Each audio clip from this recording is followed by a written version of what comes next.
नोंदीरू शहर के इलाके घरघुल शापा में नौजवान मोहम्मद प्रेल्प कमरुद्दीन मजू पर मुबैना तौर पर मोरिया बरादरी के अफराद ने वहशियाना तशद्दुद किया और इसे तजलील का निशाना बनाया। नौजवान को बाद अज़ा नोंदीरू थाने पहुंचाया गया, जहां इस पर चोरी का इल्ज़ाम लगाया गया और मुकदमा दर्ज कर दिया गया।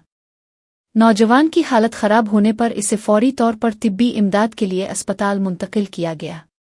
अस्पताल ज़राए के मुताबिक मोहम्मद प्रेल के मोथे के बाल, आधी मूंछें और भौवें को नोच दिया गया था। मोहम्मद प्रेल मजू ने सहाफ़ियों से गुफ्तगू में बताया कि किसी टिकटॉक वीडियो से इसकी तस्वीर लेकर फेसबुक की जाली आईडी पर किसी लड़की के साथ जोड़ा गया, जिसके बाद मोरिया बरादरी के 50 से ज़ायद अफराद इसे ज़बरदस्ती गुलाम हुसैन मोरियो के घर ले गए। वहां रात भर बंद करके वहशियाना तशद्दुद का निशाना बनाया गया। नौजवान ने कहा कि इसने कोई गलती नहीं की और तस्वीर उसकी अपनी है। इसके साथ इंसाफ और तहफ़्फ़ुज़ फराहम करने के लिए फौरी नोटिस लिया जाए।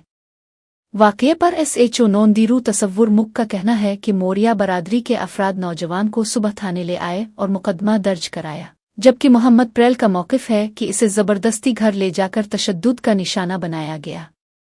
पुलिस ने वाक़ये की शफ़ाफ़ तहक़ीक़ात का आगाज़ कर दिया है और ज़ख्मी नौजवान का इलाज जारी है। वाज़ेह रहे कि 3 साल कबल इसी इलाके में 9 क्लास की तालिबा के साथ मुबैना जिनसी ज़्यादती के वाक़ये में भी मोहम्मद प्रेल मजू को जो अबदार नामज़द किया गया था।